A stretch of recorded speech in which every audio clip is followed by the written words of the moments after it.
കണ്ണൂരിലെ മുൻ കോൺഗ്രസ് നേതാവ് സി രഘുനാഥ് ബിജെപിയിൽ ചേർന്നു. ധർമ്മടത്ത് പിണറായി വിജയനെതിരെ യുഡിഎഫ് സ്ഥാനാർത്ഥിയായി സി രഘുനാഥ് മത്സരിച്ചിരുന്നു. മേജർ രവിയും ബിജെപി അധ്യക്ഷൻ ജെ.പി. നദ്ദയിൽ നിന്ന് അംഗത്വമെടുത്തു. കോൺഗ്രസിന്റെ താഴെത്തട്ടിൽ നിന്ന് സംസ്ഥാന തലത്തിലേക്ക് ഉയർന്നു വന്ന ഒരാളാണ്. പക്ഷേ കോൺഗ്രസിന് ഭാവി ഭാരതത്തെക്കുറിച്ചുള്ള സങ്കല്പം തന്നെ നഷ്ടപ്പെട്ടു പോയ ഒരു സാഹചര്യത്തിലാണ് കോൺഗ്രസുമായുള്ള ബന്ധം അവസാനിപ്പിച്ച് ദേശീയതയിലേക്കുള്ള നമ്മുടെ രാജ്യത്തെ മുന്നോട്ട് നയിക്കാൻ ശേഷിയും പ്രാപ്തിയുമുള്ള ഒരു നേതൃത്വത്തോടൊപ്പം ചേർന്ന് പ്രവർത്തിക്കണമെന്ന് ഞാൻ ആലോചിച്ചത്.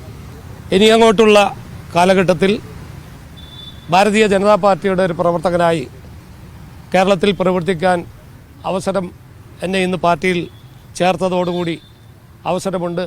ആ അവസരത്തിന് ഞാൻ പാർട്ടിയോട് നന്ദി പ്രകാശിപ്പിക്കുകയാണ്. PR അരവിന്ദ് ചേരുന്നുണ്ട് ഡൽഹിയിൽ നിന്ന് കൂടുതൽ വിവരങ്ങളുമായി. അരവിന്ദ്, ഈ ലോക്സഭാ തെരഞ്ഞെടുപ്പൊക്കെ അടുക്കുമ്പോൾ കൂടുതൽ ആളുകൾ ബിജെപിയിൽ എത്തുകയാണ്. കേരളത്തിൽ നിന്ന് അടക്കം എപ്പോഴായിരുന്നു ഇരുവരും അംഗത്വം എടുത്തത്?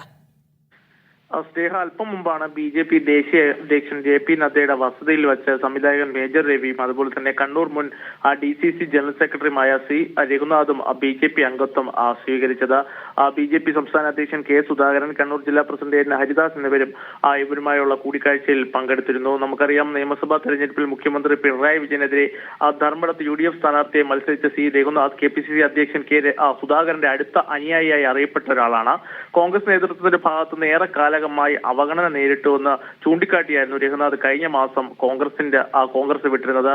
കോൺഗ്രസിനകത്ത് ഗ്രൂപ്പ് വേണ്ടെന്ന് പറഞ്ഞവരെയൊക്കെ 4-5 ഗ്രൂപ്പ് ഉണ്ടാക്കിയെന്നും അന്ന് തന്നെ രഘുനാഥ് ആരോപിച്ചിരുന്നു. തുടർന്ന് ഇന്നാണ് രഘുനാഥ് JP നദ്ദയുടെ വസതിയിലെത്തി അംഗത്വം സ്വീകരിച്ചത്. പ്രധാനമായും അതിനുശേഷം അവർ ചൂണ്ടിക്കാണിക്കുന്നത് കോൺഗ്രസ് മതേതരത്വത്തെ ചവിട്ടി മെതിച്ചുവെന്നും രഘുനാഥ് ചൂണ്ടിക്കാണിക്കുന്നു. സംസ്ഥാനത്ത് BJPക്ക് വേണ്ടി പ്രവർത്തിക്കുമെന്നും രഘുനാഥ് വ്യക്തമാക്കിയിട്ടുണ്ട്. ദേശീയതയോട് ചേർന്ന് പ്രവർത്തിക്കാനാണ് ആഗ്രഹമെന്നാണ് മേജർ രവി ചൂണ്ടിക്കാണിക്കുന്നത്.